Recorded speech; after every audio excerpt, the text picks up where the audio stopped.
My name is Zoe Paulsen. I am the Fair Director for Sydney Contemporary.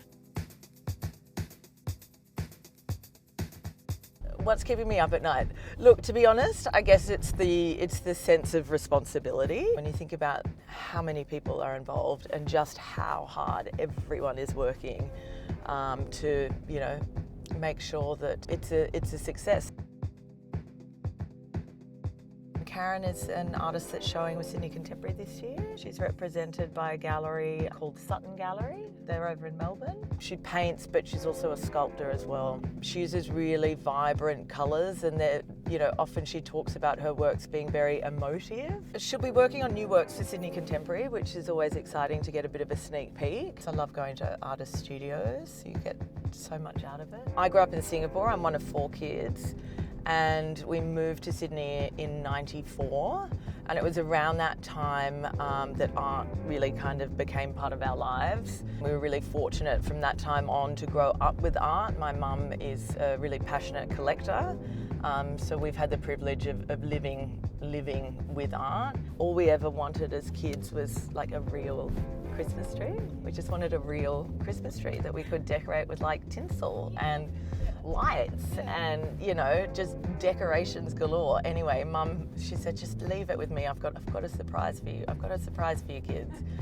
And so we got home and we we were met with a nativity scene by an artist called David Capra. There were bucket loads of sand on the floor. There were Barbie dolls. It was outrageous. I think the moment that you realise that you've really built a community is when people are talking about Sydney Contemporary long before Sydney Contemporary is opening its doors. So the fact that they've marked it in their calendars, that's how you know that you've really or you're part of an event that is now so much bigger than just a 5-day art event.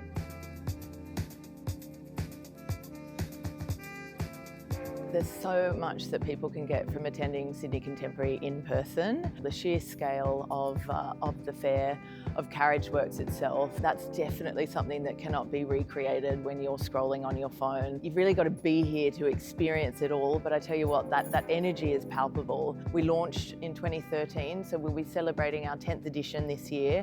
And throughout that time, we have welcomed 250,000 visitors and facilitated over 154 million in art sales. In an environment where artists need to earn a living, those outcomes really matter. I think a common misconception is that you have to be an art collector to attend an art fair, or you have to be in the know. You've got to, kind of be part of this world. That's absolutely not true. Art fairs and an art fair like Sydney Contemporary it's a space for everyone. To live with art is to live with ideas, and it's to live with curiosity. Sydney is such a fantastic city, it's such a creative city. It's a city that keeps on giving. And so really, we are so lucky to call Sydney our home.